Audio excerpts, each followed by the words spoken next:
jusqu'à 9h, Good Morning Business. Il est 7h22 et notre invité, c'est le secrétaire général du syndicat des indépendants, Marc Sanchez. Bonjour. Bonjour. Merci d'être avec nous ce matin. Je sais que vous avez du boulot parce que avec le gouvernement, vous préparez, enfin vous essayez d'influencer le gouvernement sur son plan de soutien des indépendants. C'est vrai qu'on en parle souvent ici. Les indépendants ont été un peu les oubliés de la crise. Alors, il y a des mécanismes d'aide, notamment le fonds de solidarité, mais on en parlait pendant la publicité. Pour avoir le droit de l'activer, il faut avoir été fermé au moins une journée, ce qui n'est pas pendant des semaines, ce qui n'a pas été le cas, alors qu'on perd de 20 à 40% de son chiffre d'affaires. Alors il y a eu des correctifs qui ont été apportés, effectivement, vous l'avez souligné, mais notamment la baisse de chiffre d'affaires exigée à 20% alors qu'elle était de 50% avant. Nécessairement parce qu'effectivement, le premier trimestre a été catastrophique pour ce qu'on appelle tous les commerces dits non essentiels, ou les artisans aussi, d'ailleurs, on est dans la même logique, qui ont eu des pertes de moins 20, moins 30%. Avec le couvre-feu à 18h a été assez catastrophique parce que la fréquence des clientèles a été relativement peu assidue, voire même totalement désertée. Et donc nécessairement, quand vous cumulez une année pleine où vous avez presque fermé 4 mois, où beaucoup de dirigeants ne sont pas payés, n'ont pas eu de rémunération, avec un fonds de solidarité qui effectivement a été très actif pour les entreprises qui ont été fermées stricto sensu, pour les autres c'est très compliqué. Et les perspectives qu'on a aujourd'hui sont quand même relativement difficiles à envisager, avec une crise sanitaire qui effectivement se prolonge et des protocoles sanitaires qu'on va devoir mettre en place et sur lesquels aujourd'hui on va se poser la question de savoir s'ils ne vont pas empêcher finalement la relance de nos activités. Comment on protège les indépendants aujourd'hui de l'endettement qui les menace ? Alors aujourd'hui, il n'y a pas de dispositif qui, notamment pour celles par exemple, si on prend le PGE, qui ont bénéficié d'un PGE, il faut savoir que au début de l'année, il y en a quand même plus de 300 000 qui ont fait une demande justement de prolongation, en tout cas qui ont signé un avenant. Le moratoire d'un an. Exactement. Qui est de droit, normalement. Alors, exactement. Alors ça, il faut le préciser. C'est-à-dire que souvent les dirigeants le savent pas. C'est un droit, c'est pas une possibilité. Mais malgré tout, ça engage une autre problématique, c'est que votre amortissement ne sera plus que sur 4 ans au lieu de 5.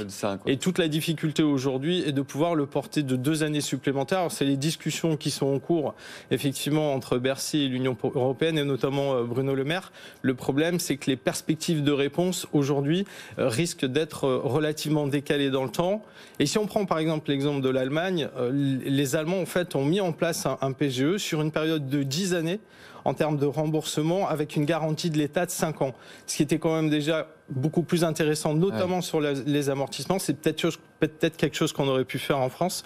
Malheureusement, on ne l'a pas fait. Alors, on est très optimiste, en tout cas on essaye de l'être sur cette possibilité de prolonger de 2 ans supplémentaires, mais ça reste compliqué.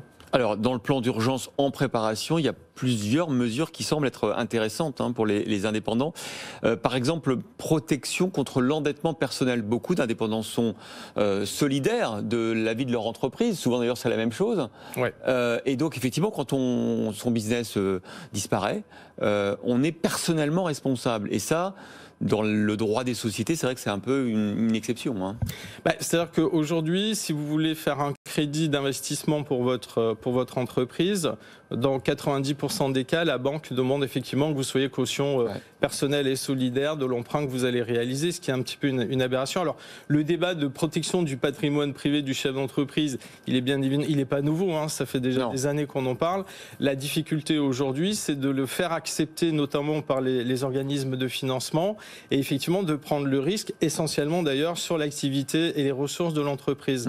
À tel point que dans le plan des indépendants, le SDI a aussi proposé justement que tout ce qui concerne les cautions personnelles des dirigeants puisse être intégré dans le cadre d'une liquidation à la dette de l'entreprise, de manière à apporter aussi quelque part une certaine protection du patrimoine privé. Ça risque d'être compliqué. En tout cas, c'est des dispositifs qu'on a mis en place. On espère y aboutir. C'est comme la dette sociale. Souvent, on en est encore redevable, même lorsque sa société était liquidée. Tout à fait. Et ça, on peut envisager que pendant cette période exceptionnelle du Covid, il y ait des dérogations. C'est le gouvernement vous dit quoi? Alors, c'est la fameuse annonce qui a été faite, vous en avez parlé tout à l'heure, de l'annulation justement d'une partie des charges sociales et fiscales. À aujourd'hui, il n'y a aucun dispositif, à part les déclarations du gouvernement, qui est mis en place de manière concrète. On ne sait pas quelles vont être les attitudes des URSSAF. On ne sait pas aujourd'hui quels critères il va falloir mettre en place justement pour pouvoir demander un abattement, un report ou une exonération des charges fiscales et sociales qui pèsent sur les entreprises. Donc on attend bien évidemment des précisions sur ce sujet-là. Et il faut bien préciser une chose, c'est que le chef d'entreprise, à partir du moment où il va faire cette demande-là auprès des URSSAF, il doit préparer effectivement sa situation financière pour pouvoir présenter un dossier qui puisse tenir la route. Ça se fera pas, je veux dire, simplement sur une demande avec une acceptation derrière. L'une des propositions aussi, c'est de prétendre plus facilement pour les petits patrons à l'allocation chômage. Oui, alors la promesse du président de la République de mettre en place l'ATI, effectivement, a été tenue. La seule difficulté, c'est qu'elle est d'une inefficacité totale, moins de 20 000 bénéficiaires, je crois, d'ici la fin de l'année dernière. Pourquoi ?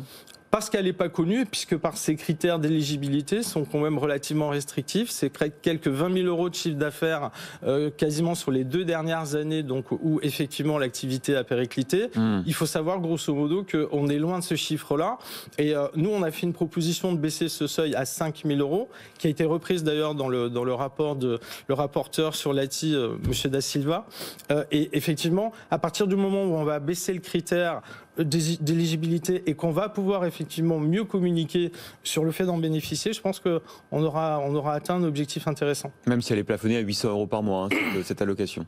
Alors oui, on va dire qu'elle ne nécessite pas de contrepartie financière du dirigeant. C'est ça. Maintenant, on peut très bien aussi envisager un système à la carte où le dirigeant puisse cotiser, justement, comme le salarié, pour pouvoir bénéficier d'une aide plus étendue. Donc, il y a une réunion entre Alain Griset et Castex à Matignon, je crois, aujourd'hui. Sur le plan des indépendants à 16h30. Ouais, c'est ça, 16h30. Bon, ben, on espère que vous allez faire avancer votre cause. Je rappelle quand même que le SDI, c'est 25 000 adhérents. Hein, et évidemment, adhésion on parle directe, oui, tout à fait. Et on parle d'entrepreneurs et de dirigeants de très petites entreprises, soit avec 0,5-10 salariés, exactement. Exactement.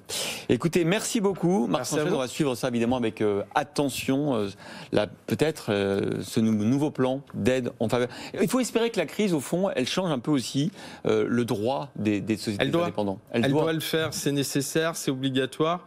On ne peut pas redupliquer ce qu'on a vécu et il faut tenir compte aussi de ces catégories socio-professionnelles et de ces tailles d'entreprise. C'est quand même 98% de l'économie de notre pays. C'est la fameuse économie de proximité dont tout le monde parle. Combien d'entrepreneurs et d'artisans ? Aujourd'hui, c'est à peu près 800 000 pour les artisans et entre 500 et 600 000 commerçants, grosso modo. Merci beaucoup. Merci à vous.